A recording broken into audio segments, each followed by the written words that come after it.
Hello, hello, hello. How is everyone doing? How is everyone doing? I'm sorry I'm not like in a very cheerful mood per se. At all actually. But I'm happy to see everyone here, all of the members, all of you. I'm so happy to see you all. But today is a little bit more serious.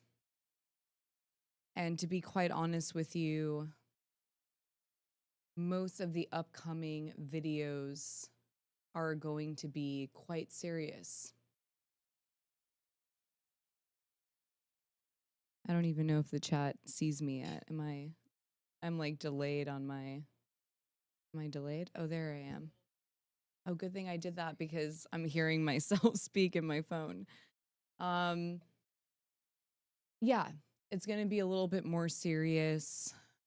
I'm kind of at the point where I'm ready to not only tell my story here, but I'm also done with holding secrets for everyone.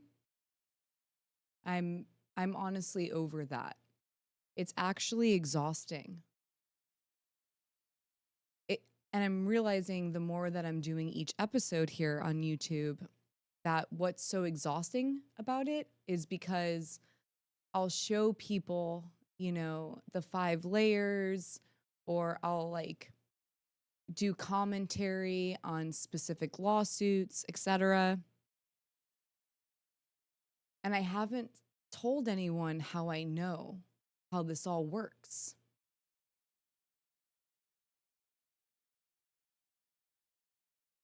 I know how this all works because I experienced it personally.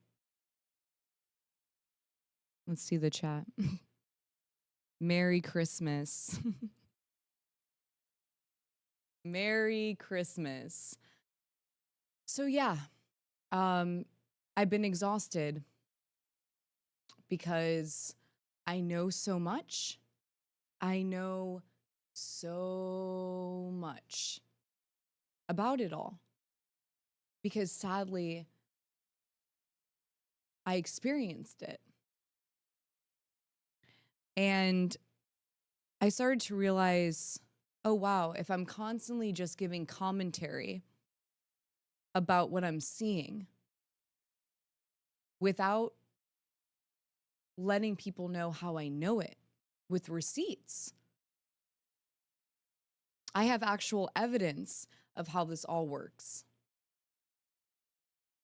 Yeah. Evidence, receipts of how it all works. And that's what really got me here. That's what really got me here. The reason that I even started to protest was because of what I realized. And I didn't realize this because I thought of it or I felt it or I overanalyzed it. I got here because I saw it in my email box, in my Gmail, in my text messages. That's where I realized that this wasn't just about alleged predators. It wasn't just about them. It was about the institutions, the enablers, the lawyers that were covering up for them. And so as I go down this journey that's about to begin now, it's honestly no longer alleged. You know what I mean? because I actually witnessed it, saw it, have the receipts, know what happened.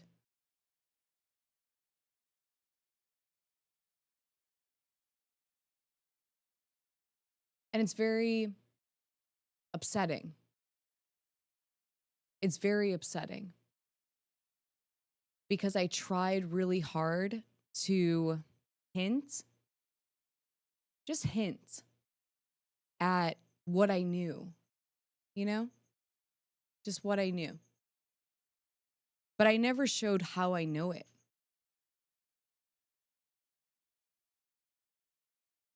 Because to be quite honest with you, I was very afraid. I was very afraid because, like I said earlier, it's not about the alleged, well, in my case, predators. It's not about the predators per se. It's about the institutions that have tons of money to even bury me and my voice. I mean, trust me, they've already buried so many voices. That's what they do.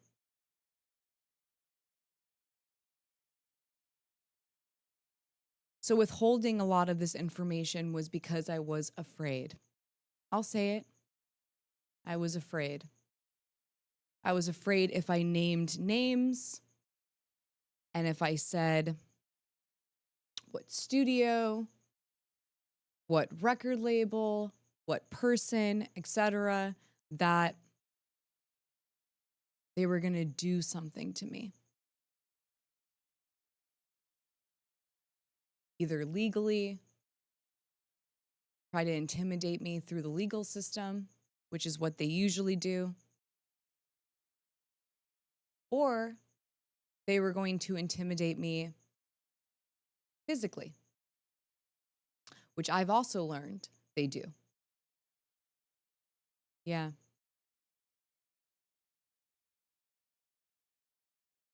Not even, what was it? A little over than 6 months ago, I had to get a restraining order against someone.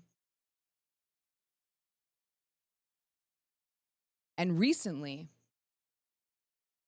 I found out that this individual is following and being followed by this guy's friends. Dan Schneider. And every single week, pretty much, I find out how these small little things that I think are smaller, because I'm focused on the alleged predator, predator. This is not alleged anymore. Predator. I'm focused on the predator, or I'm focused on, the stalker, who is also a predator. And I always seem to forget to zoom out and go, who is supporting this individual? Who is a part of this individual? Where does this person stem from? But that's a story for a later time, because sadly, I have to go back in time and discuss how I got here. And as a survivor, I've had to deal with victim blaming, which I'm sure every survivor here in the chat has dealt with victim blaming. That I'm just telling lies. And originally, I thought, oh, if I make all of these open letters and I post them on Instagram, et cetera, people will understand the facts and see the receipts. But I realized, no, that's not true. Even with receipts, people still blame you. Or they make up misinformation about you. I was like, wow, even with receipts, even with evidence, you're still not believed. And so today I'm going to begin a series of events where I go through what I personally experienced. And this isn't just like me saying, oh, this is what I experienced. This is what I experienced with receipts. And I don't know if anyone is in here that knows Live Nation. You know Live Nation? You know what Live Nation did to me?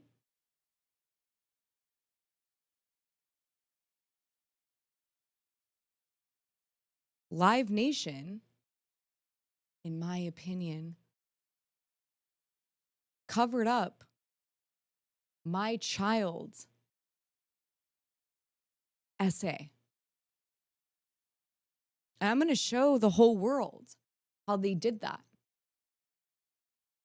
They have a company called RedLight Management, and it's owned by Live Nation. They covered up my child's essay. And that's what got me here. Because like I've said many times, at first I was so focused on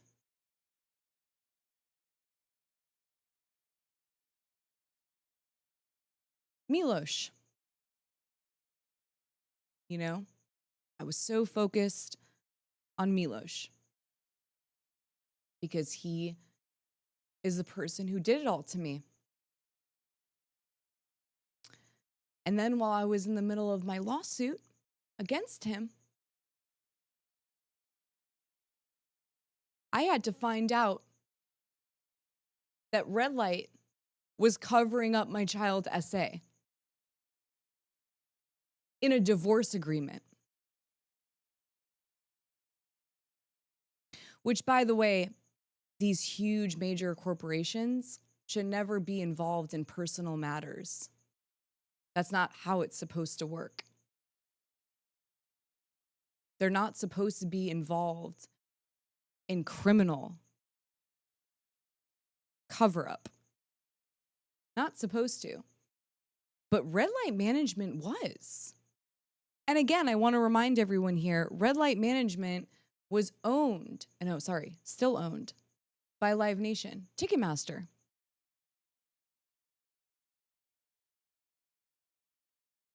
I didn't think these things were real.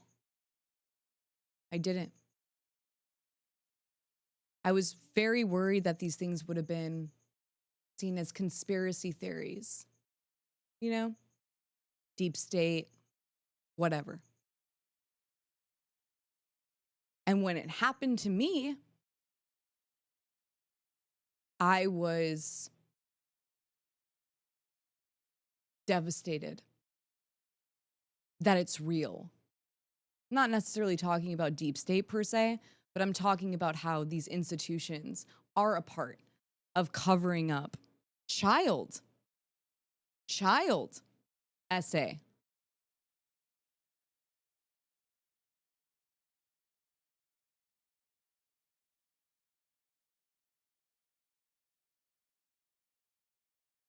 And when I realized that no one cares, no one. I posted my receipts. I proved how they were involved. And nothing really happened from it. Which was kind of mind-boggling for me because, you know, you see all these videos online about conspiracy theories and these institutions covering up for children, ABUSC. And they seem like they care so much. They sound like they care so much. No one really seemed to care when there was actual facts of it.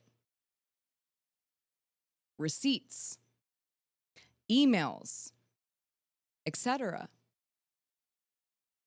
It kind of just went out into the wind, even though I had over, 80 pages of receipts about it. And I couldn't believe it. I honestly could not believe that something that was technically trending on a platform like YouTube, for example, when it came to cover up of child ABUSC, et cetera, these institutions, et cetera, I was shocked that not that many people cared. Let me tell you, no media really cared at all, even with receipts.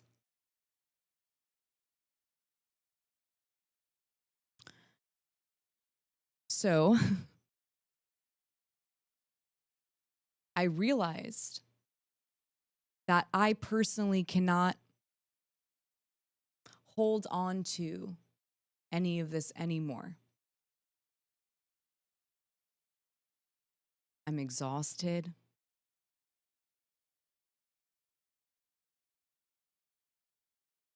I'm exhausted. I'm so over holding everyone's deep, dark secrets, as they would like to call them, when really it's criminal activity and obstruction of justice.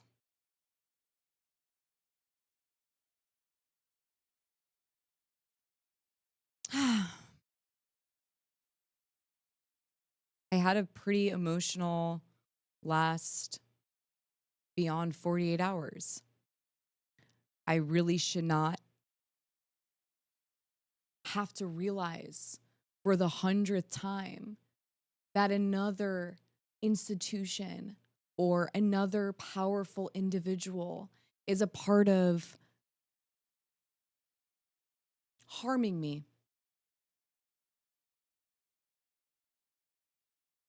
And let me tell you, when I realized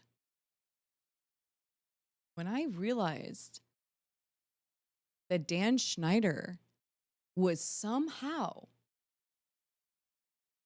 affiliated with a very dangerous individual who I have, once again, an RO against. My daughter does too.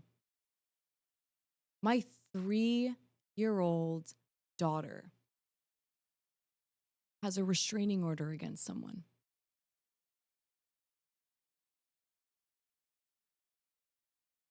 That's not a usual thing, right?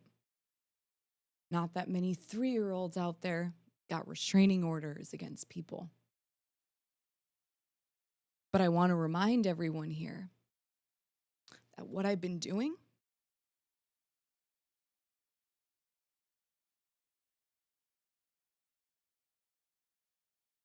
this is what happens. It's not just a YouTube channel. It's not just a YouTube channel. It's not your normal YouTube channel.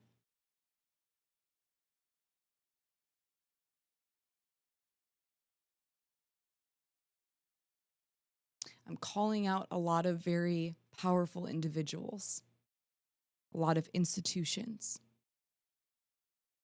that would like to see me gone.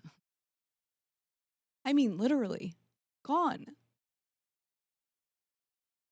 I've gotten those too by powerful individuals, like a senator, a past senator of California. Yeah, he wants to apparently see me gone too.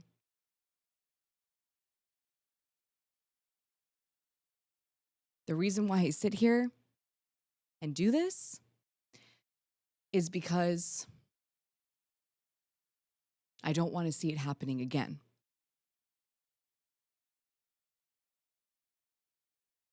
I don't. These powerful corporations are dangerous. They are bad. They are the bad guys.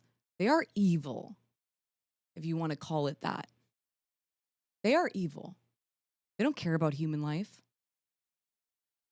They care about their bank account.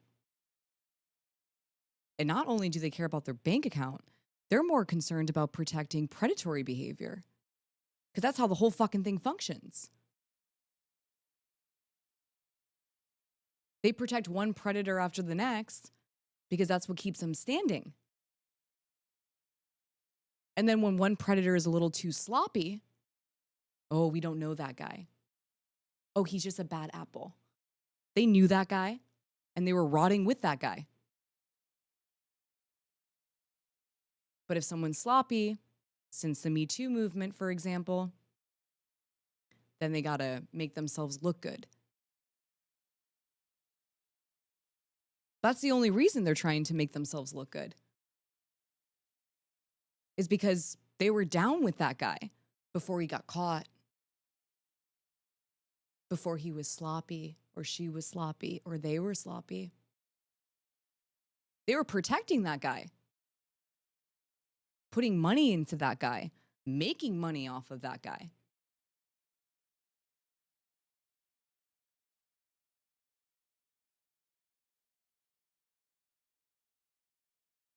And it's scary. It's scary because all you want to think about is the individual predators. It would be so wonderful to just think that was the goal, you know? This individual predator, that individual predator. To be honest with you, that's almost like a dream. I would so rather have to deal with that than what I'm facing. What I'm thinking about late at night. What I've seen, what I've witnessed. That would be chill. It's not that. It's not. There are institutions, record labels, studios, etc., that cover up child SA. They do it. They do it. And what's so strange about this is right now I'm not even talking about Dan Schneider and Nickelodeon. Not. I'm talking about Live Nation. Talking about RedLight management. I'm talking about Jeff Barnett. Who no one knows, right? And that's the problem with all of this, right? Because there was a trend when it came to Dan Schneider and his sloppy ass, to be quite honest with you, where you can just go look at all of his footage and know that guy, honestly, in my opinion, is a creep. Because he's well known, then a lot of people hopped on board to, what's the word I'm looking for? Go up against him. Be mad about him.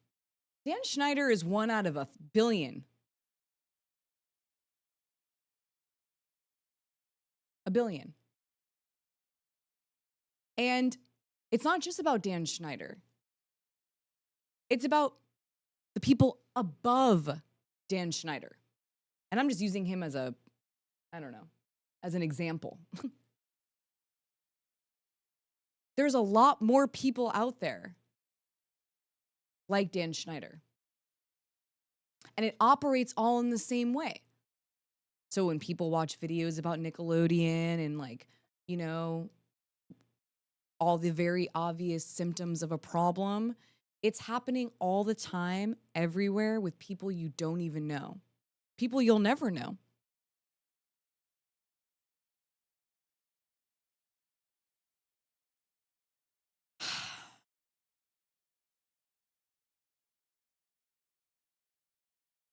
So,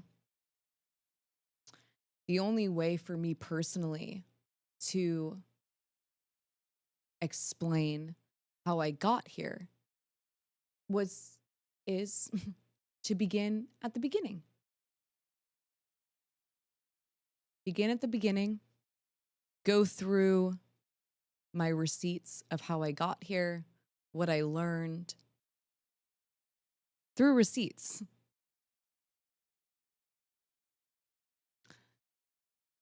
And then move past that into where I am today.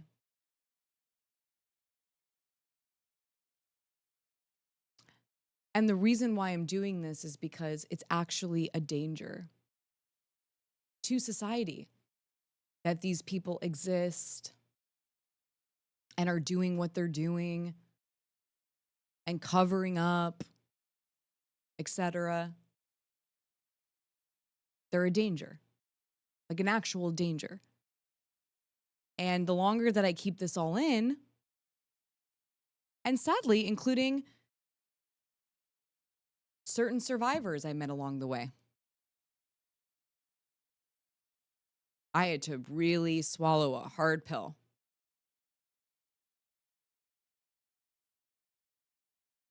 I had to realize that survivors too can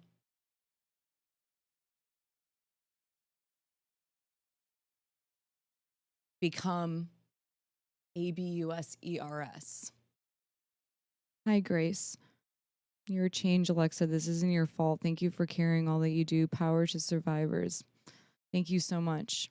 We will never be divided. You know, Grace said a very interesting point here. Sadly, I saw them get divided, which later on I'm going to be explaining how survivors get divided and what happens. Because yes, that was one of my main anthems through the megaphone when I would show up to these institutions. I would say, survivors united will never be divided. And it's a true statement, because when they are united, they can't be divided. But what happens when survivors internally divide? I had to learn that. I had to experience some of the most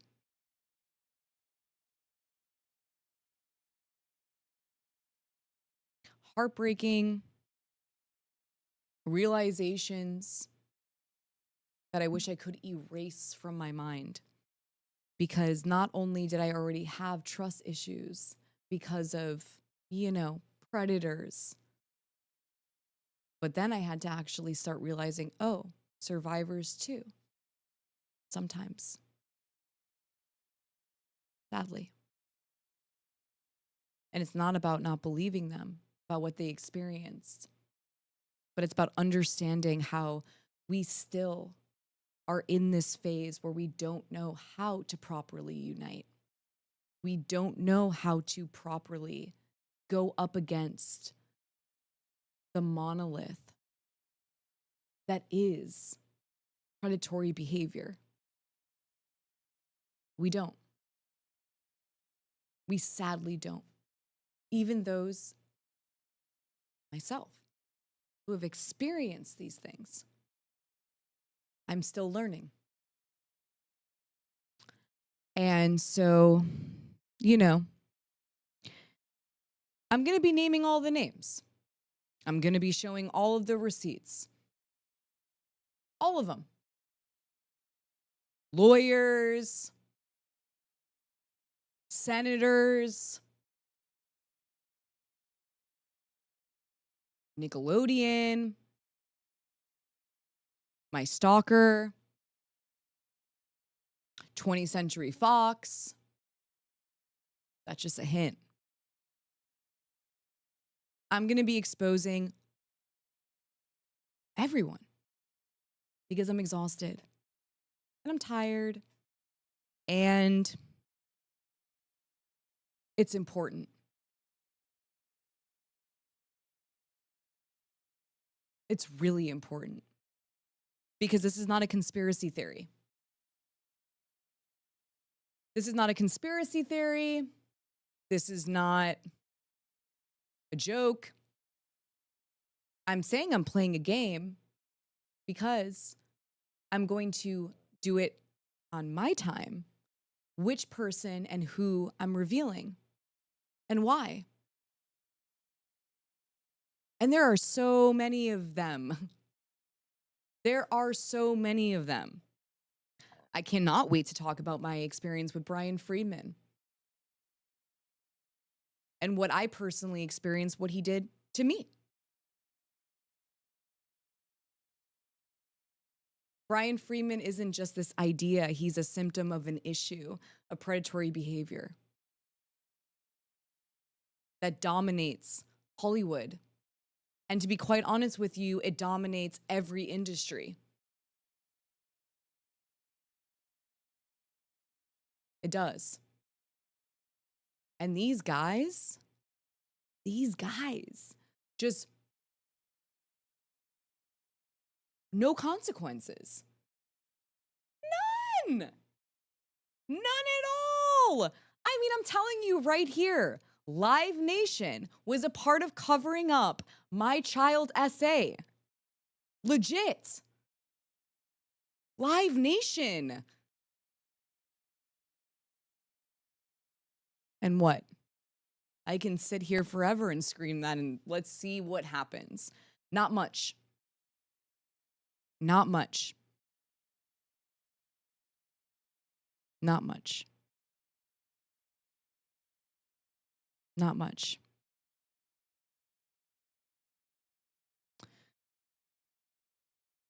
I'm going to get into some receipts today.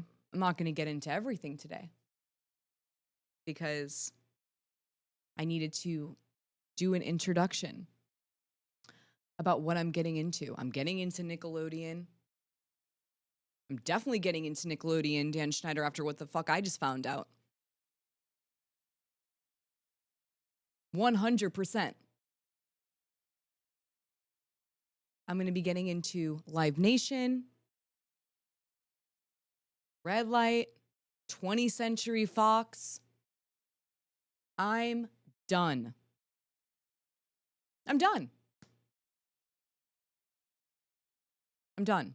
I sit here regularly and I show you this story and this story and this story, and I tell you what I think about it and how I view it, and giving you a lens to understand what the fuck is happening, basically, which it is an honor to do. It is an honor. And at the same time, I would be doing a disservice if I didn't show you how I know. So this is not a one episode thing. This is multiple episodes. This is a whole series of events with the receipts. With the receipts.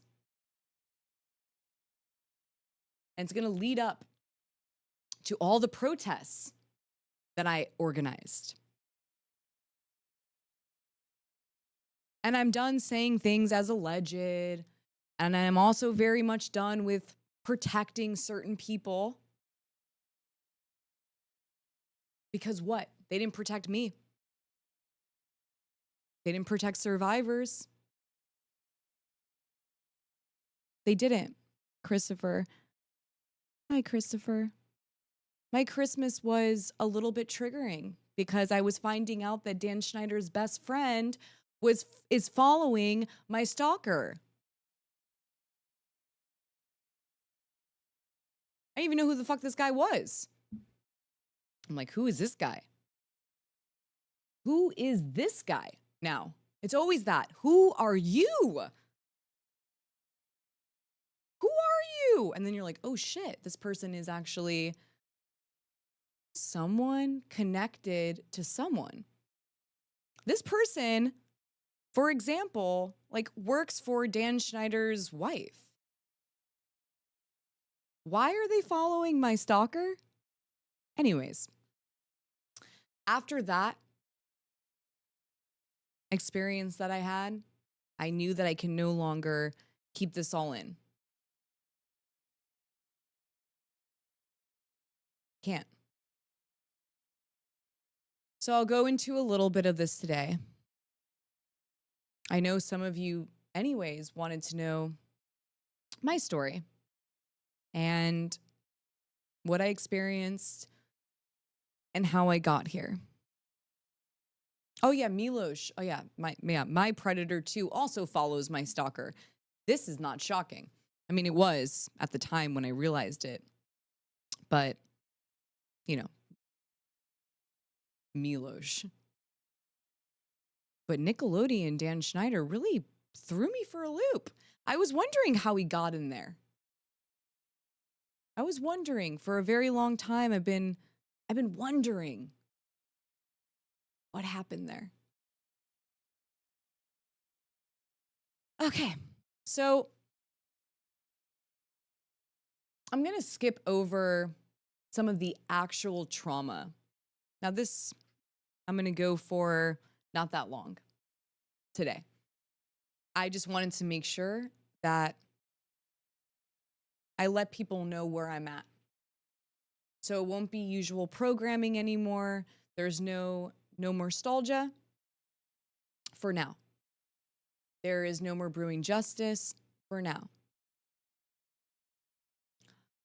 As I lead up to these protests, and the whole point of this YouTube channel was to be able to educate the public and be able to inform them from a survivor's perspective how this all works, so that when the protests happen, people hopefully understand why we're there, why I'm there.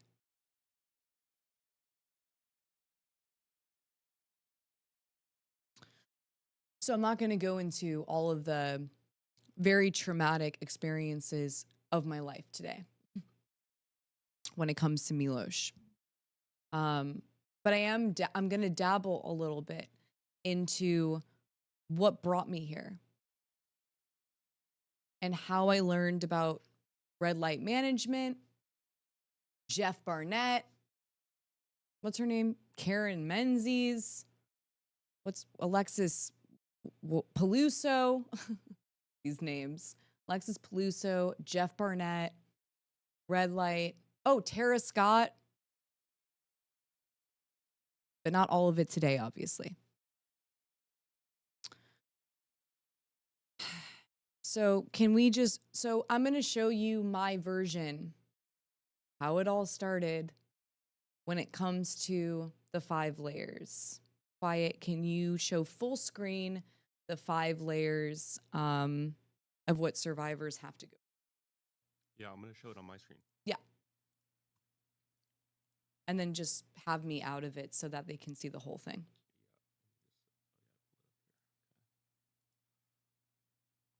Oh, yeah, and Universal. Oh, what do we got here? Oh, so this is my 5 layers. So you see, we got the LAPD. We got Universal Music Group. We got Polydor. We got Live Nation. We got RedLight. And then underneath here, we got the lawyers. So Tara Scott. That's Family Law Mediation Services. SDA Law Group. If they just took out the D, they would be a lot more honest. SDA Law Group. Then you have Friedman, Tatelman, whoever the third person is. And then Greenberg, Warrig. Then underneath media, we have Rolling Stone, AV Club, Radar, Pitchfork, and there's many more, but I can't fit them all. Then my alleged predator, who's my actual predator, is Milosh, also known as RHYE. And then the enablers are Biz3, Paradigm, Talent Agency, showing it all for you guys, Loma Vista, Secular Sabbath, and Innovative Leisure. And then there I am at the bottom.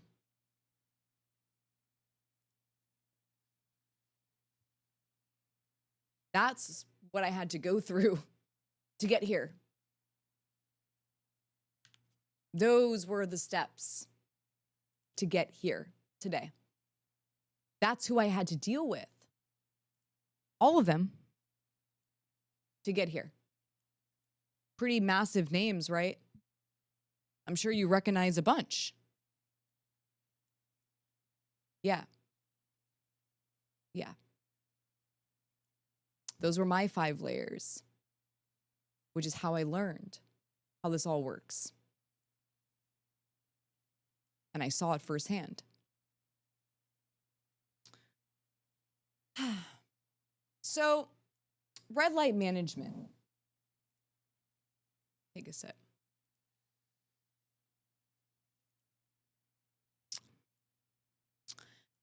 RedLight Management is owned by Live Nation.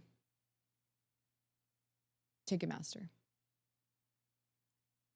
Milosh got signed with, and by the way, Milosh is my predator. He's the one who recorded my RAPE and put the audio in his song and reversed my no. Reversed it to on. So it was hidden, you know. Reversed my no. I was 18 years old when he recorded this. Reversed it and put it in his song. There's beyond evidence of him actually grooming me since the age of 16.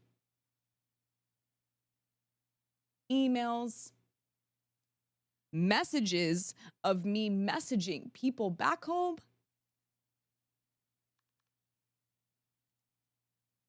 That I was scared.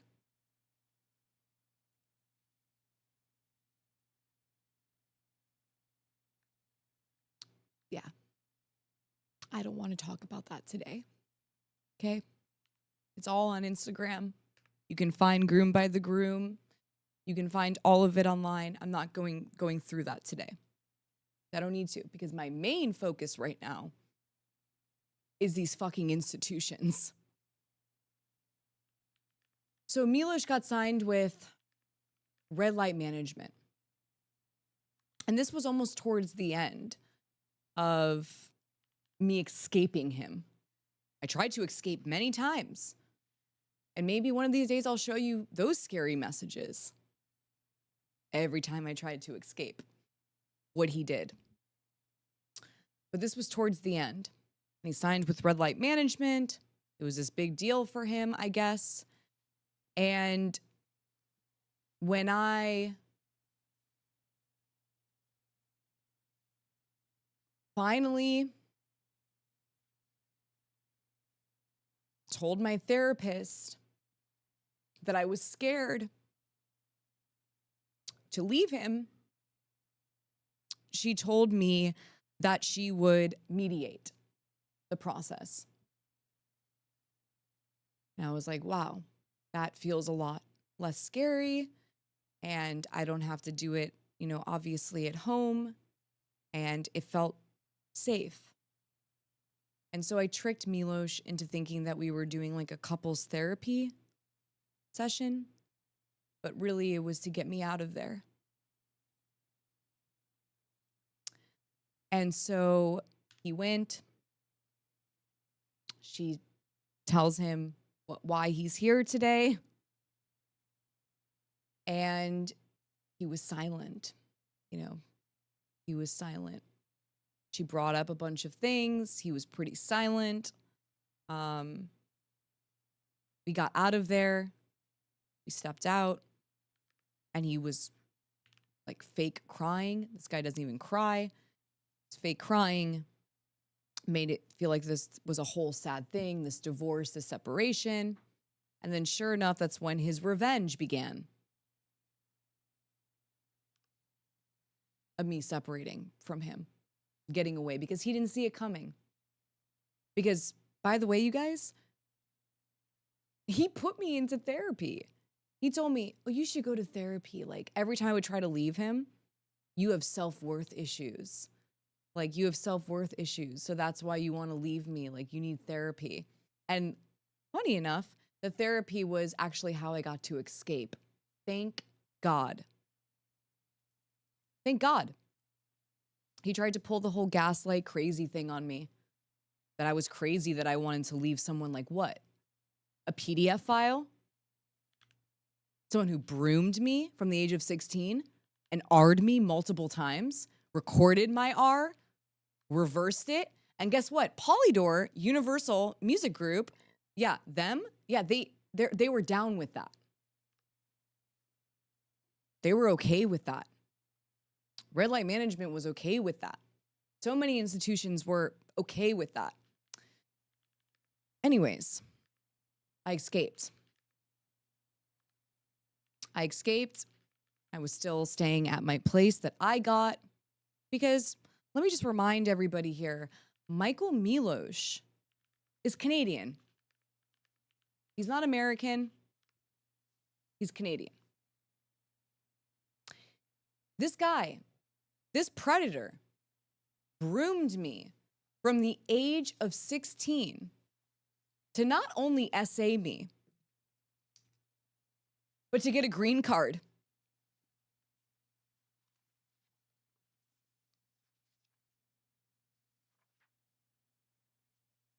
To get a green card. Which I didn't fully realize until later. Because you know who was behind that green card? Innovative Leisure. Hi, Innovative Leisure. Loma Vista. Tom Wally, who founded whatever the fuck he wants to say, Tupac, and fucking this person and that person. Tom Wally, Loma Vista, and Polydor, Universal Music Group, said that they weren't, excuse me,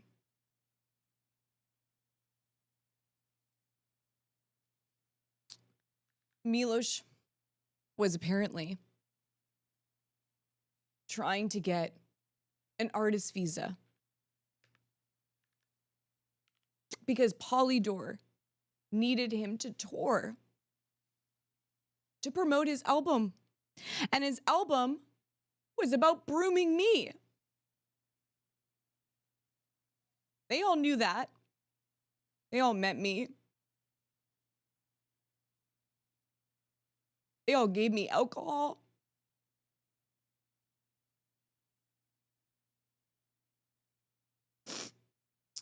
But they needed him to have an artist visa to be able to tour and make them money.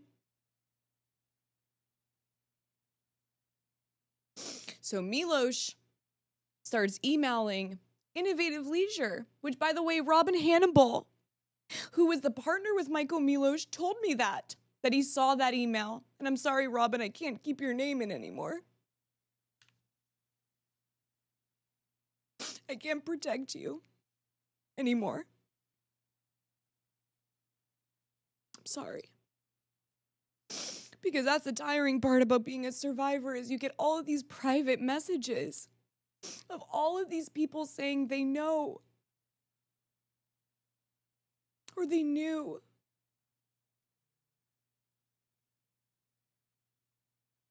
But they won't go public about it for you because their career is more important. And that was the same kind of conversation I had with Robin Hannibal. And if you don't know who Robin is a very big producer in the music industry. I think Drake, so many different individuals he produced. And he was the second half of RHYE. And I guess, from what he said, and I have text messages to prove it, Robin, and I'll show them. But he told me that Milosh was reaching out to Innovative Leisure secretly without CCing, and I don't know if anyone knows what CCing means, but you know when you CC someone into an email. He was messaging Innovative Leisure, not CCing Robin Hannibal, trying to get their, what is it called when you get upfront money for a record? Advance. He was asking for part of the advance from Innovative Leisure to go towards him getting an artist visa.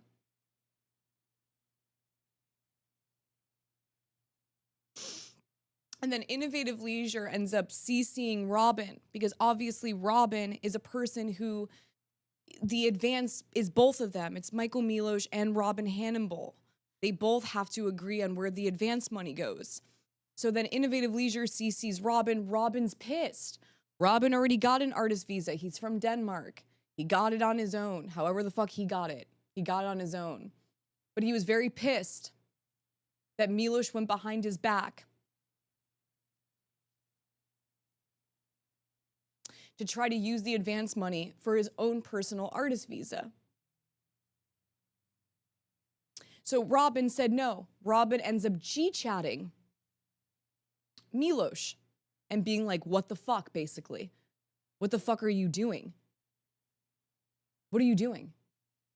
Why would you not CC me? And then Robin says, no, the advance money is not going towards you getting an artist visa. Now, this is things that were happening behind my 18-year-old mind. I didn't know Milosh was doing all of this. I didn't. But Milosh wanted that record deal with Polydor. And Polydor, which is Universal Music Group, was pressuring Milosh into being able to tour and promote the album that was about brooming me. Were the lyrics in the album alone? Major Minor Love? 3 days? Read them. Read them. Read those lyrics. Why was it called Woman? Because Milosh said he was watching me become a woman. Yeah, how sick is that? He's 17 years older than me, by the way. 17 years older than me. Innovative Leisure knew all about the story of how Milosh broomed me while they were giving me beer at an Indian restaurant on Ventura. Nate, Jamie Nate hitting on me. Milosh was pissed about that. A bunch of fucking assholes, to be quite honest with you. Just douches, just predators. And me, 18 years old, sitting there, I drove Milosh every single day to Robin Hannibal's studio. I met Milosh in Berlin when I flew there when I was 18. And then Milosh, he pretended like a predator that he loved me. Because he was brooming me into that whole thing since 16. And he said, I want to come visit you. And then when he arrived, I remember the date, because it's coming up, January 15th. He came in town and all of a sudden he had all of these studio recording to do with Robin and meeting up with Innovative Leisure and all of these music industry people while he was staying in my apartment. I had my own apartment. I thought he was visiting me, but no, he was using me. He was using me. And I drove him every single day, even when I was doing auditions. I drove him every single day to the studio to record these gross songs about him brooming me. But I didn't know that then. I didn't even fully understand what brooming was. I didn't. But I drove him, and he never gave me $1 for gas. I paid for his groceries. Because when I turned 18, I got my trust fund. And for those who don't know, when you're a child star, the state of California, like, it doesn't allow you to have your money until you turn 18. And he knew that. He was brooming me until I was 18. Sad. Sorry. So I had this money. And he knew that. And so he was using my apartment, my car, my bank account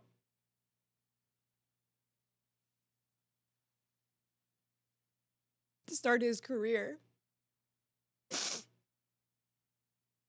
And Robin saw that. Innovative Leisure saw them, me driving him there. Only 18, he's 17 years older than me. So anyways, we went to this Indian restaurant on Ventura, and Jamie and Nate bought me alcohol.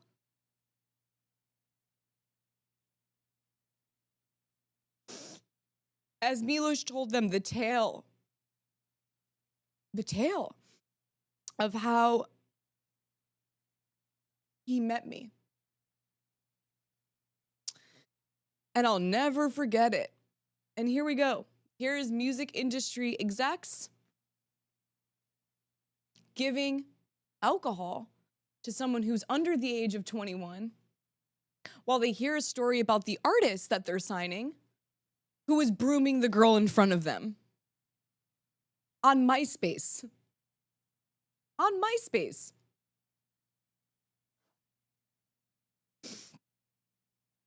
Yeah. They thought it was romantic. Yeah, thanks. Quiet. They thought it was romantic. They thought it was romantic. They really thought it was romantic. So I just sat there and I drank the beer and the alcohol that they were all drinking. And the guys were just broing out, I guess. The predators were just being predators together. So anyways, Robin knows.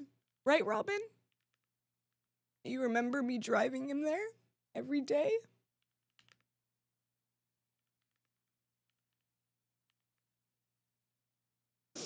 You remember. But you never stood up for me. You never told anyone about what Milosh did to you. About how he scammed you. Why? You told me. I was a child. Anyways. So I drove Milosh to sing these fucking disgusting songs about a child. Every day. Bought his groceries. Fast forward. Innovative Leisure signs him. That's when Biz 3 comes in. Dana Meyerson. And Catherine, whatever. Biz 3 comes in. They want to be the manager and publicist of RHYE. Yeah, Biz 3 is right there to the left, next to Paradigm. So, Biz 3 comes into it. Biz 3's like all in, basically, just all in. Innovative Leisure is down to sell Michael Milosh's album to a major label because they get a percentage. I think it was like hundreds of thousands of dollars, by the way. And they had the ops for the second option of the next album that he created, which, by the way, Milosh, that's another story. But anyways, Innovative Leisure was down to sell the album to Universal Music Group. And you know what Milosh did? He brought me to all of those meetings at 18. He brought me to all of the meetings, pretending that, oh, you're the love of my life, so I want you there at these meetings. Which, by the way, if you imagine an 18-year-old girl, what that's like. And so I went with him to all of these meetings, and all of these fucking execs from all these stupid fucking record labels galore, all of them would hear the whole story about Milosh brooming me at 16, what the album was about. And I had to sit next to him while he told one exec after the next exec after the next exec All of them. All of them. And then finally he came to Loma Vista, Polydor, whatever. So when he wanted an artist visa, I guess Polydor apparently wasn't willing to upfront that because Robin wasn't willing to upfront that. You have to understand, Polydor was giving the extra advance. Robin, Hannibal, and Robin, if you want to at any point, come on the show and explain it so that if I get anything wrong, you can come here and explain it to everybody. So because he had to agree about where the advance money went, he said no. So Milosh was left on his own. There was almost a chance where Polydor, and by the way, this was $1 million record deal, $750,000. This guy, Michael Milosh, showed up to my front door with nothing but a suitcase. That's fine.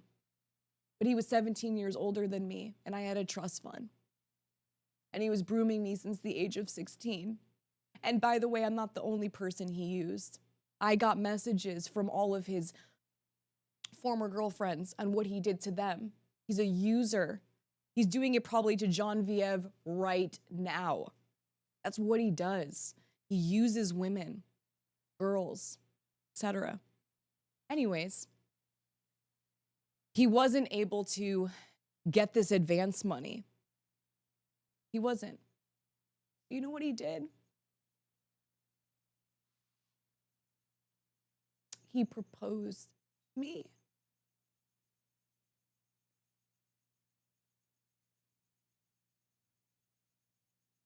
He proposed to me. I was 19 when I got married to Michael Milosh.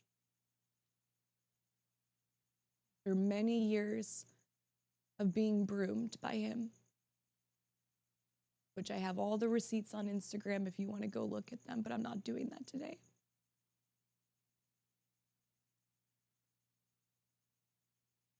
So he proposed to me and said, I'll never forget it. We were having steak wrapped in bacon. Not good for you, like him. But we were eating, and he said to me that he wanted to tour the world with me and show me all of these places.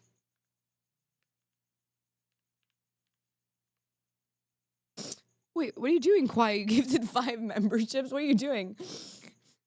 That's so sweet.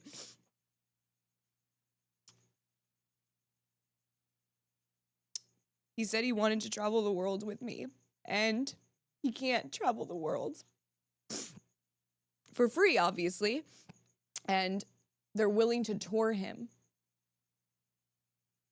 And so he said, the sooner we get married, the better for us to be able to travel the world together. So sad, sorry, it's just so stupid. Promised I wasn't gonna cry, but whatever. Sucks.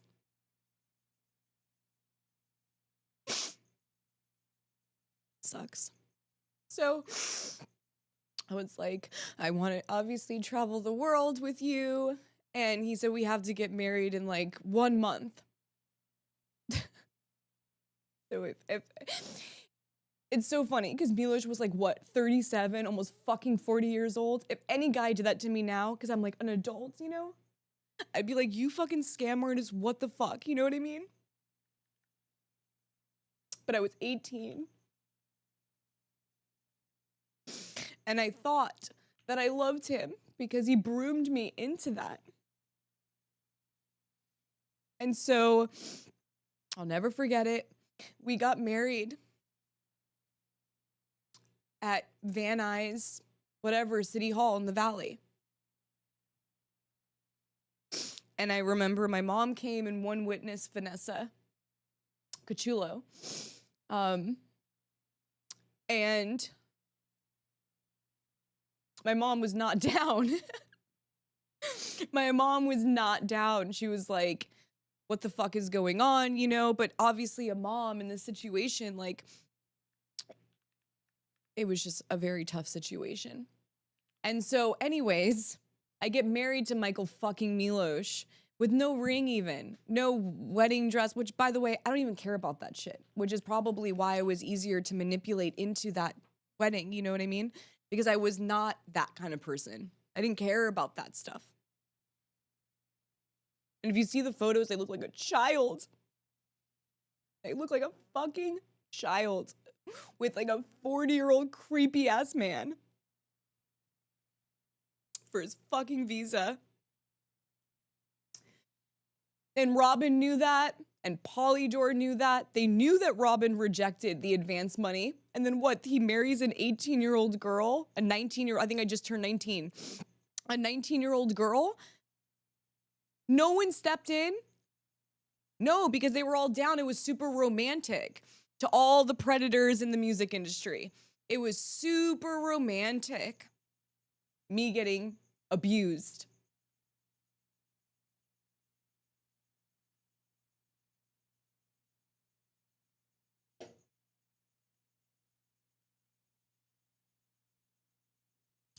And part of Milosh's plan was to take me away from my friends and family.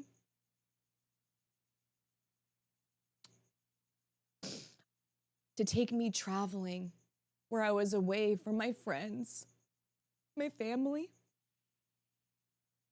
so that I had no support group or anything. And I think it was like 119 tour dates that he took me on.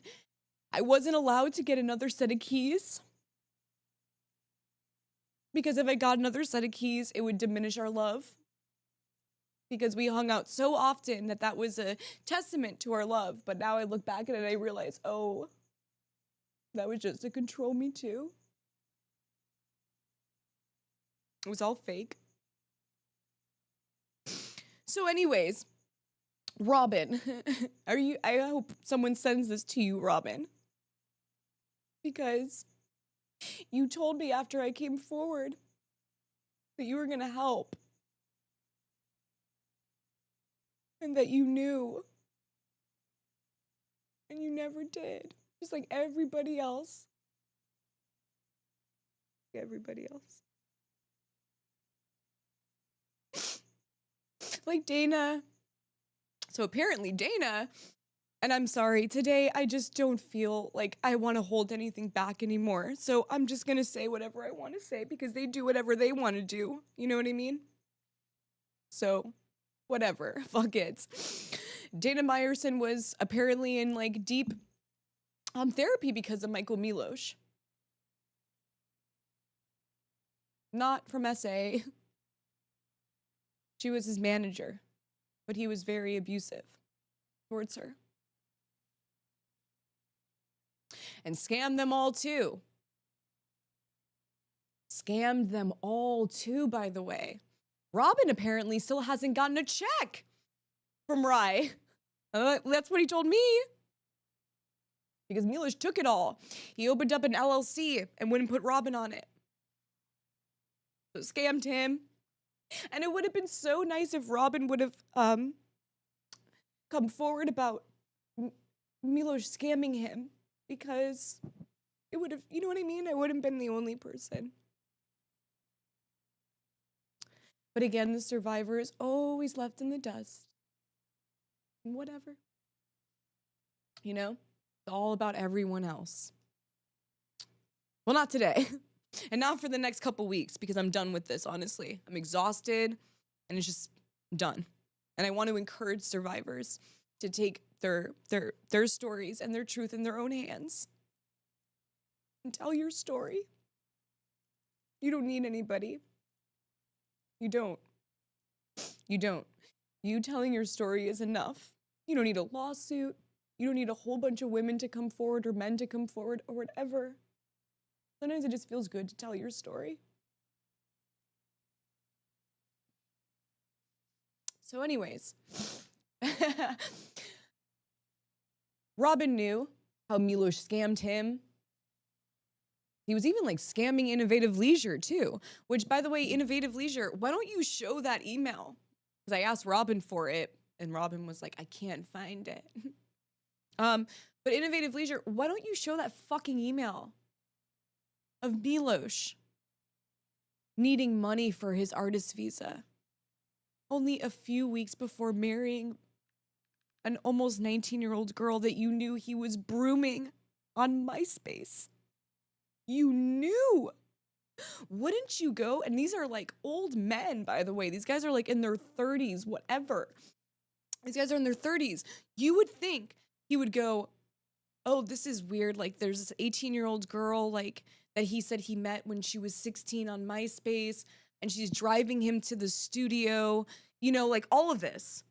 Like that's kind of weird. And then he tells you that he met her on MySpace, the whole thing.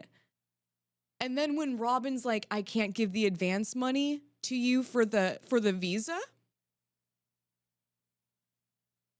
all of a sudden he's marrying this 19-year-old girl. No one cared. No one. No one. No one fucking cared. If anything, they just wanted to make sure that their artist was out there touring.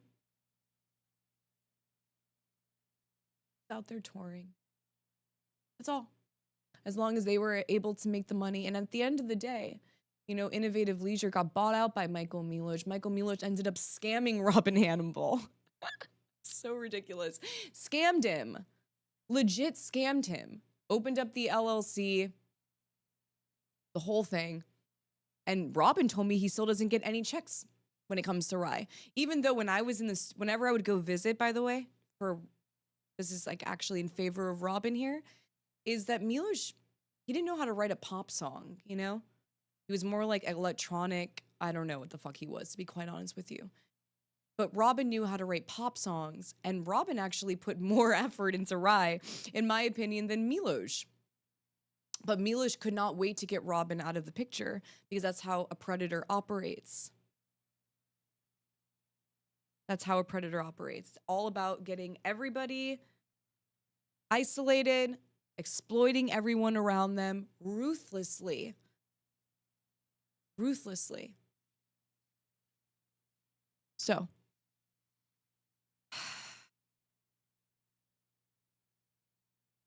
moving into what the receipts are going to be for today. I'm not going into everything today because I can't. But I wanted to at least give you the background of what I experienced. And I have a receipt for fucking everything. And if you want, I'll make a Google Drive and I'll give you access, everyone, to it. I don't care at this point. I have it all. Let's go. But the only point that I want to make is how RedLight got into this. And now RedLight, who's owned by Live Nation, gets into the mix.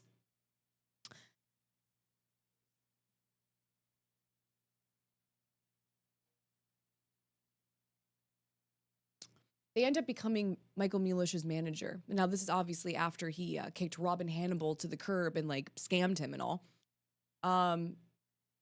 Robin couldn't tour, by the way. He doesn't play any like music, like he doesn't play any instruments. So that was Michael Milosh's way of like getting in there and being able to be the full face of it. So as Robin couldn't tour with him, Michael Milosh would like, you know, egg him out. So then Milosh decided that since he's the one who is touring, that Robin Hannibal shouldn't make a dime. Shouldn't make a dime from RHYE, touring-wise. Because Michael Milosh was doing all the touring. So anyways, he's touring. He ends up touring Coachella. Now, right before that is when RedLight Management ended up signing him. And I didn't know who RedLight Management was. I didn't. And now I learned that it's owned by Live Nation.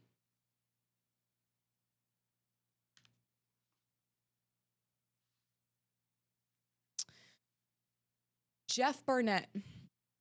Let me see if I can actually find him really quickly. Because Geoff Barnett also responded to my stalker as well. But I'll show that at a different time. Geoff Barnett, RedLight, where are you? Let me see if I can find him. Here he is. Okay, you can show my screen. Oh, look at Milosh just right underneath him.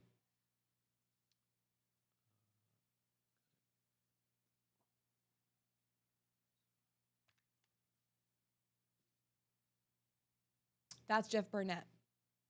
This guy. That's Geoff Barnett. Geoff Barnett works at RedLight Management. He supports RHYE till this day. And you want to know, we can go full screen for a second.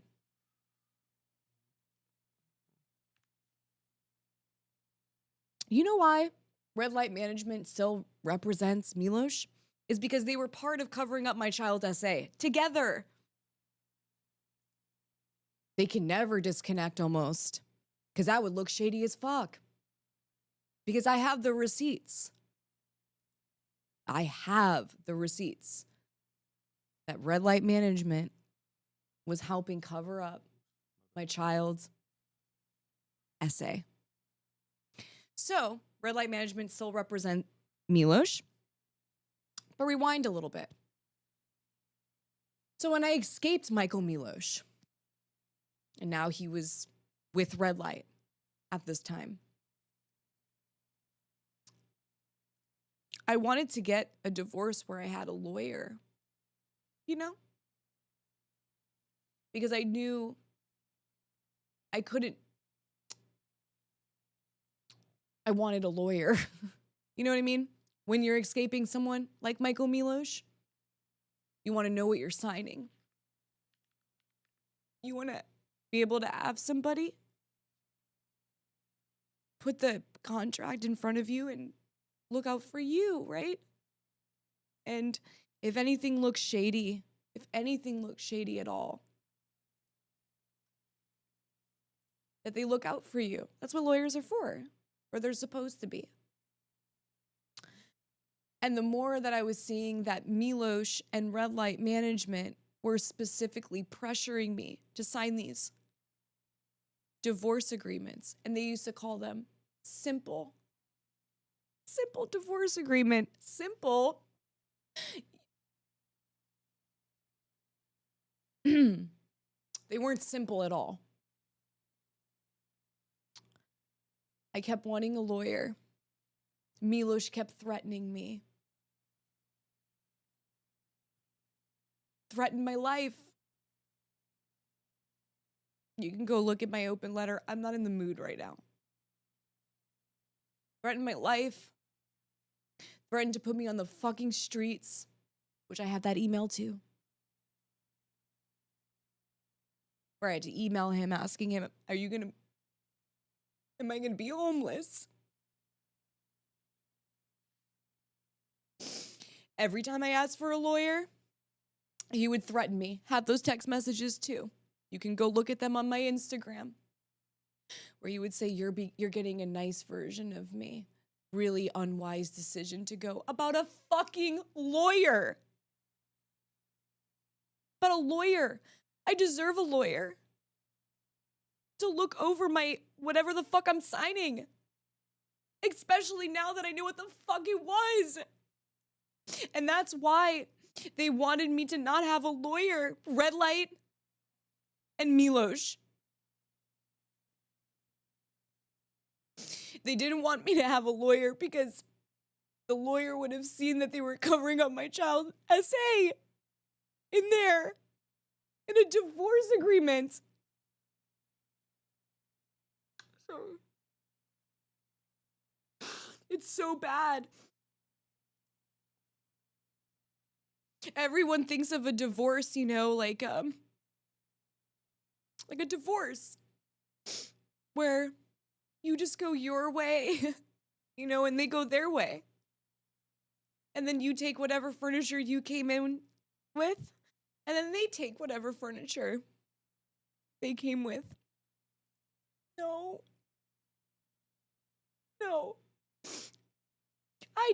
I wanted a lawyer to protect me regardless of even knowing what I ended up finding out in January during my lawsuit. I wanted just a lawyer to look over it and make sure that I was okay to sign this. I never knew you could cover up crimes in a divorce agreement.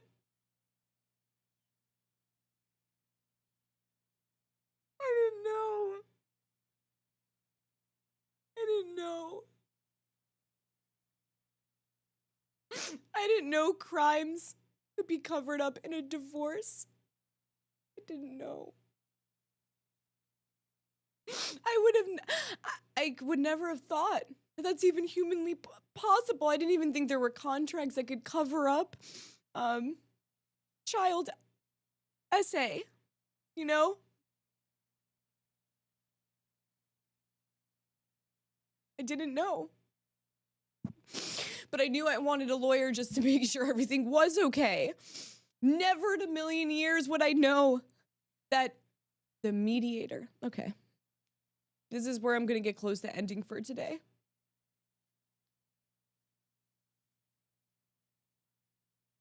I try not to cry, but I can't because it's sad. Okay? Sad, this is my life. So, I kept fighting him on the lawyer situation. I kept telling him I want a lawyer, and he would threaten me. Lawyer threaten, lawyer threaten, lawyer threaten, lawyer threaten.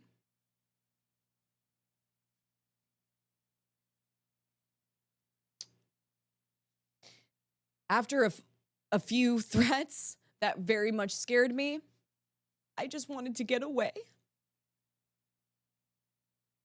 I wanted to just get away. And RedLight kept pressuring me. RedLight management said they were going to show up at my front door, and I have those emails too. RedLight, this is not his business manager. This is not a money manager. This is an entertainment manager. He represents the music. Do you understand? There should be no reason RedLight management's showing up to my door with this simple divorce agreement that covers up child SA. And he keeps sending me all these emails that say, Alexis Peluso from RedLight Management is going to show up to my fucking front door with these simple divorce agreements and just to sign them. And thank God for my mom. My mom just was the only like rational person in my brain. She was just like, don't sign that, you know?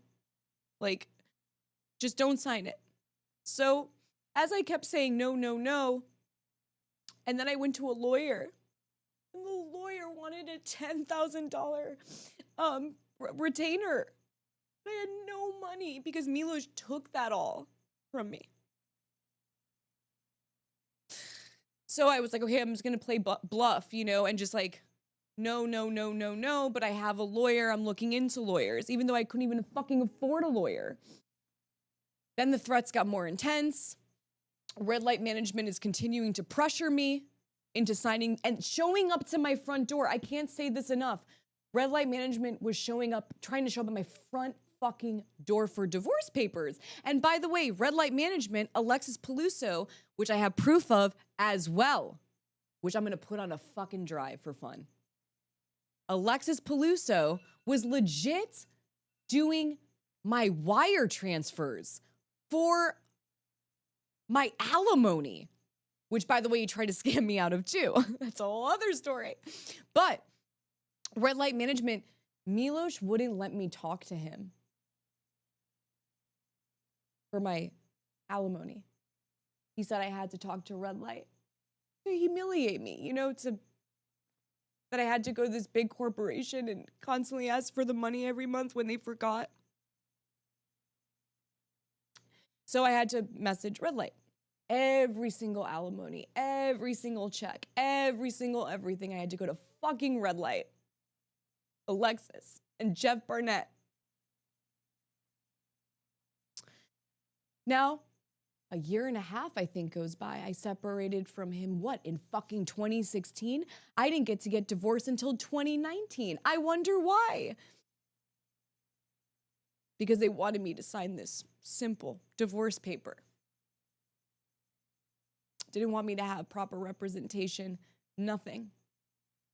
So after multiple threats, I remember having a conversation with Milosh, and he tells me, what about a mediator?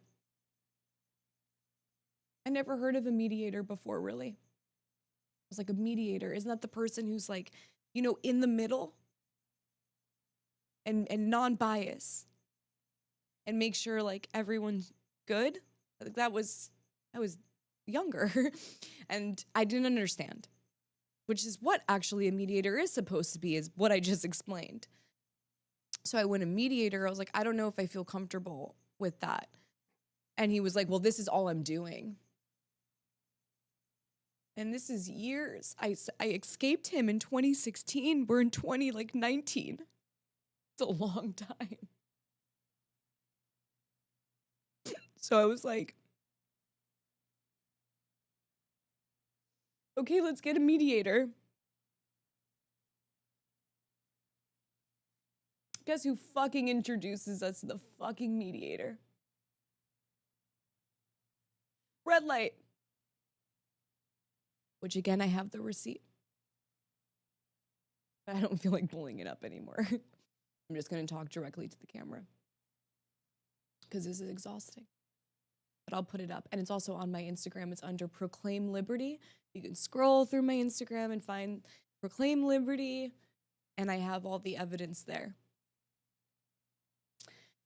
So Alexis Peluso introduces us to Tara Scott, this family mediator. Which, by the way, when you hear family, you're like, oh, family.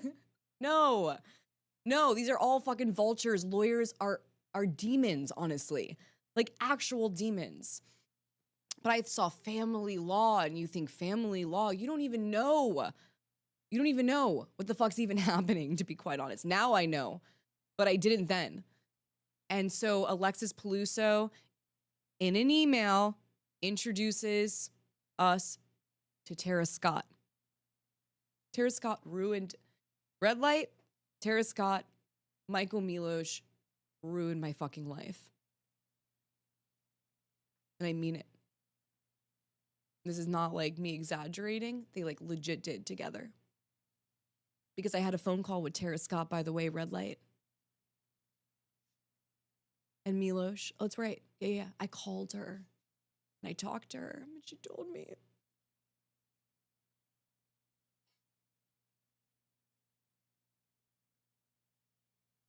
She told me everything. Or as much as she could tell. And I took notes. But anyways. So I see this mediator, Tara Scott. And I go, okay. I'm willing to go meet with this mediator. As long as there's like a lawyer in the room that's supposed to be non-biased. But you have to remember, this was years of coercion and threats by RedLight and by Michael Milosh.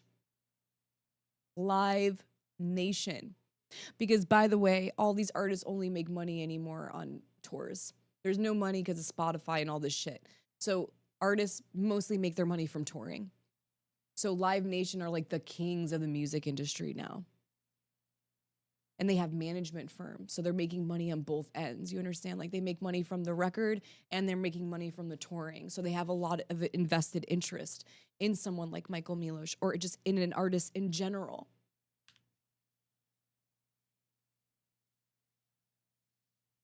So I'll never forget it. We came up with a coerced agreement. Because I didn't even know all the ins and outs of what Michael Milosh was making. Michael Milosh was saying he was broke. Barely could give me any alimony. Told me I was, in a text message, that I was not even entitled to alimony. In a text message! That I wasn't entitled to alimony. So I remember the agreement was what it was. There was no essay in this. There was no child essay in this. None of that shit. I have the fucking settlement agreement that she sent me, Tara Scott. before the stipulated judgment that RedLight and Tara Scott and Milosh put together. And you know how I know that is because, oh yeah, Tara Scott told me that RedLight is someone who works with her, that Milosh wasn't the first one. She apologized, and I don't forgive her. It was horrific to hear this woman tell me what happened, basically, and then apologize.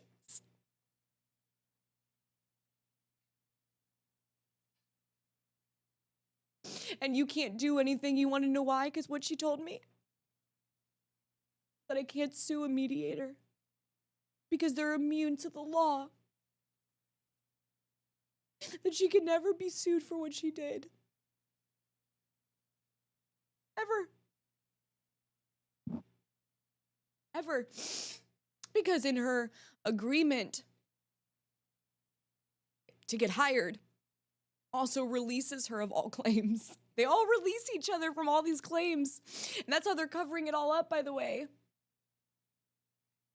Because in every contract, it's a fucking goddamn release of crimes. Of crimes. So anyways, I go to this office, and while I'm on my way there, by the way, I was a nanny for twins while I was going through all of this. I was a nanny. I was hurrying from work to get in there, and Milosh, which again, have evidence of, it's in the Proclaim Liberty. He's telling me, this is costing me $500 an hour. What's costing you $500 an hour to cover up child SA, bro? Oh, how wonderful it is to be a white guy in fucking America. Oh, it's costing me $500 an hour to cover up R word of a child, grooming, etc. I have to feel bad about being late. I was 5 minutes late. I was like 5 to 10 minutes late or whatever. Anyways, I get in there, and I'll never forget it. She comes in with the agreement that was like, that was coerced even, which is just basically we go our separate ways. You know what I mean? Okay, the state of California, it's a 50-50 split, okay? So when you get married in California, if you open up your LLC after you got married, then you have to split it, unless you make up another agreement. Milosh was very terrified of this. This is why he scammed Robin Hannibal. Milosh, sue me. Let's look at the discovery, bro. Michael Milosh scammed Robin because he didn't want anyone touching that fucking RHYE money. He doesn't play fair. You're not a fair person, Milosh. You're a predator. You even scammed like your actual friend who you did the album with, and like took all the money. So he was very protective of RHYE. Actually, Robin Hannibal told me that one day Michael Milosh was calling him thinking that Robin stole money from him. And Robin was like, what the fuck? Like, maybe your business manager is just withholding your taxes, bro. Sure enough, yeah. Milosh didn't realize that the money that was missing was put aside by his own hired business manager so that he had tax money at the end of the year. But he called Robin Hannibal thinking Robin got into his bank account. This is how fucking, out of control Michael Milosh is. So imagine me. I'm actually technically entitled to a percentage of RHYE. I'm the last one standing, I guess, to battle it out. And I'm like a person he broomed since 16. He's like, this is gonna be easy. Like, but it wasn't actually. I was pretty smart. I tried as much as I can, but fucking RedLight, this is why institutions suck.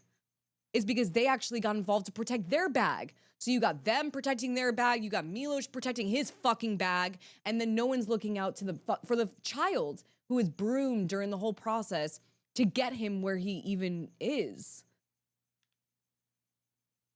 Which is nuts.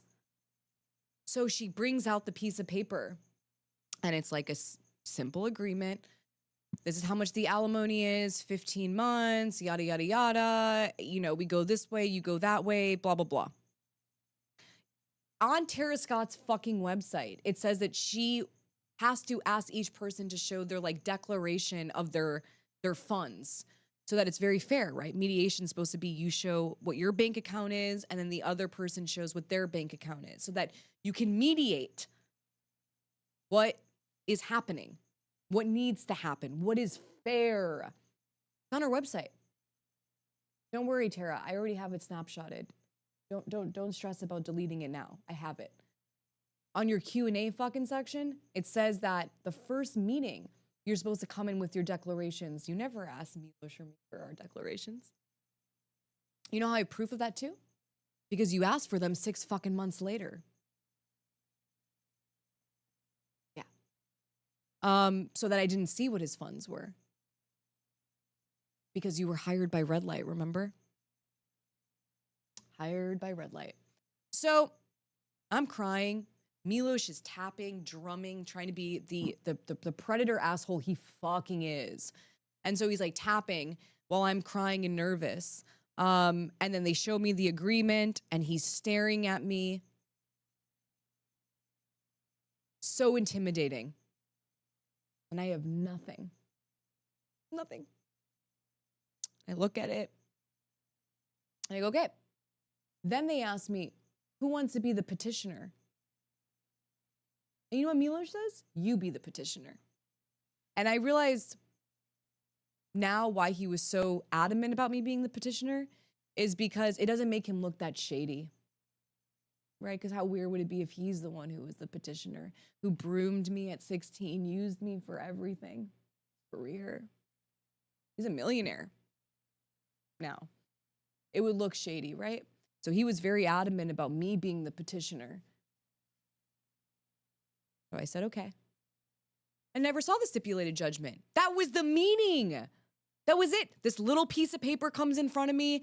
That's my alimony. Okay, I go with my jewelry. He goes with what fucking jewelry does he have? It was ridiculous. His BMW that he got afterwards, even though he was using my car for all of those years. And then all of a sudden he has money to spend on a BMW.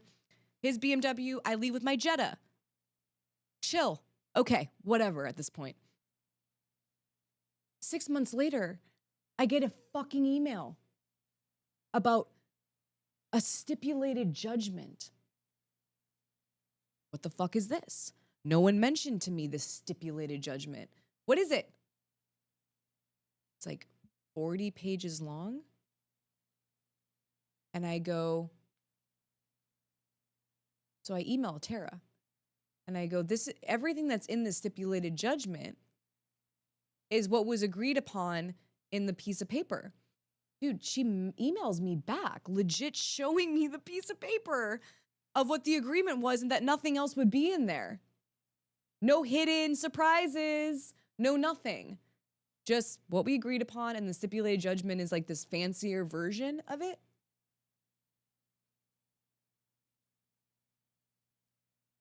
No lawyer.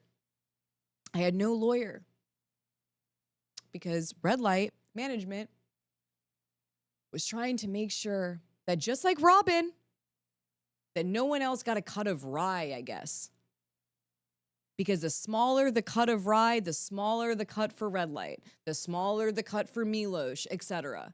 That was what they were thinking about that whole time. Even though it was like, this is just a fucking divorce. What is just on the table? Let's do this like normal people. They were thinking about what the cut, the pie was. And I guess I was an enemy to these people. Because I guess technically I had a slice of pie for me. But that wasn't even what the fuck it was about. But escaping a fucking predator that they knew about. Because, yeah, Geoff, I hung out with you too at Coachella and Alexis. Yeah. So, during the 6 months, though, leading up to the stipulated judgment, leading up to that, I do an interview with this Verse publication. So I didn't have the stipulated judgment yet, okay? But this is already after I met with the mediator. I tell Verse, and I had to withhold so much in that fucking interview. I withhold certain things, but I did not withhold that he was talking to me as a minor. And you know what fucking RedLight did? I have those messages too, by the way, which I'm just going to drop it in a drive because I don't care to go through my computer right now. Dropping it in a drive. RedLight fucking management emails Verse and tells them to remove that part. What, RedLight? What, you didn't want anyone to know that your fucking client is a PDF file? You didn't want the world knowing that you were making money off of a fucking criminal? You wanted to keep that shh, like you all do. So yeah, I have those messages, by the way. So RedLight emails, then Verse messages me and is like, what the fuck is going on? Why are they messaging me? They're threatening to give to call their lawyers, etc. And I'm like, what? What is going on? And so I said, you have every right to put what I said in there. Like, I have evidence of him talking to me as a minor. So this is legally sound. This is wild. So she messages them back. She keeps it up there. Peter Quinn, whatever the fuck your name is, a PR agent, he was part of that email thread. So she's like, I have every right to keep this up there, whatever. And so she does, which is good. She keeps it up there. But RedLight was trying to block it. Well. What ends up happening like a month or two after that situation was that I get this stipulated judgment. I get the stipulated judgment, and inside the fucking thing is assault and battery. In the creditors and release section. Yes. Assault and battery in a divorce agreement. What the fuck are you talking about? And by the way, Milosh uses this as his own defense. His demur to my lawsuit was like, even if I did do this, like, she already signed this. That's how gross he is. That's how gross RedLight is. That's how gross the whole fucking industry is. Even if I did do it, you can't do anything about it. And they just go on with their lives. Well, people's lives are in like crumbs. No big deal. No big deal. Yeah, that was his demur. Was that after Brian Freeman dropped him, I think. Yeah, which I want to go into. So that's basically a summary of the beginning of it. And then tomorrow, I'm going to go into the entire litigation process that I experienced when it came to Milosh, when it came to Karen and Joe and Sam Maloney. All of them. All of them. And now that I'm at least over this little bit of a bump from my own predator, I can actually go onto my laptop and do what I usually do, but you have to understand why I had to do things the way that I did today. Because it's a lot to do this. I'll make a drive though, and I'll make it open source for everyone to look at everything. And if you even care to, it's so gross. Nobody wants to go in that drive. Trust me, I wish I could just like never see this again. But if you want to, and you want to be like, did Alexa tell the truth here? I'll have the drive, open source. Everyone can go look and see if I'm telling the truth, because I am. So yeah. So tomorrow we go into the litigation process and how the legal system is also corrupt as fuck and helps cover up for predators, and how the lawyers themselves are absolutely disgusting. Even the ones that are saying that they want to represent survivors and support them and help them. Yeah, those ones too. And wait till you hear what I have to say and show when it comes to those fucking lawyers. So we're going up, right? So we got to the alleged predators today. And then, wait, we have enablers. We might have to dabble a little bit more into the enablers. There it is. Okay, so enablers. We got a little bit of Biz 3 today. I'm going to show Dana Meyerson to the world and that whole crew. And then Loma Vista will show Tom Wally. But then mostly we're going to be focusing on the lawyers tomorrow. So Tara Scott, Friedman, Greenberg, all of them, and Joe Dunn too. Because I'm tired of that guy. I'm legit tired of all of them, to be quite honest with you. I'm tired of you all. I'm over it. Exhausted. I guess I got to my end. Which is the person there with you 100%. Thank you so much, Nat. Thank you so much. Sorry, I was in a zone. If you guys were sending something, I'm sorry. I wasn't even able to see. I was like just in a total zone of this. Thank you. Thank you to anyone that sent a super chat during this conversation. Just thank you for being here. Means a lot. It means a lot. And I'm hoping that whoever's listening is understanding why I'm saying this. RedLight Management, an institution owned by Live Nation, covered up my child essay. Legit did that. Legit did that to protect their artist so they can make money off of him, and they still represent him. Now, imagine, you know what that means? Michael Milosh could have DV, right? The whole relationship that I hate using that word, fraudulent relationship, right? He could have hurt me all of those years physically. And that stipulated judgment removes him from any responsibility, and it came from his fucking management, his manager. Now you understand P. Diddy and all of this. This is how they're getting away with it. Even a divorce agreement has crimes released in it.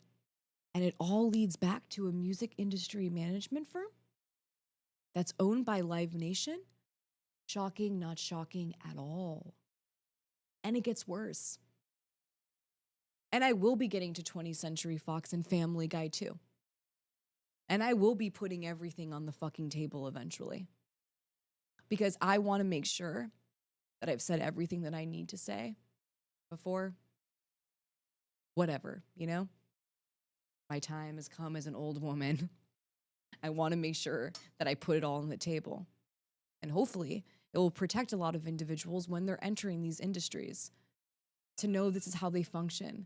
This is how they work. And I hope that people are listening to me and know that this is real. All right. I said what I needed to say tonight. Tomorrow. I'll see you tomorrow.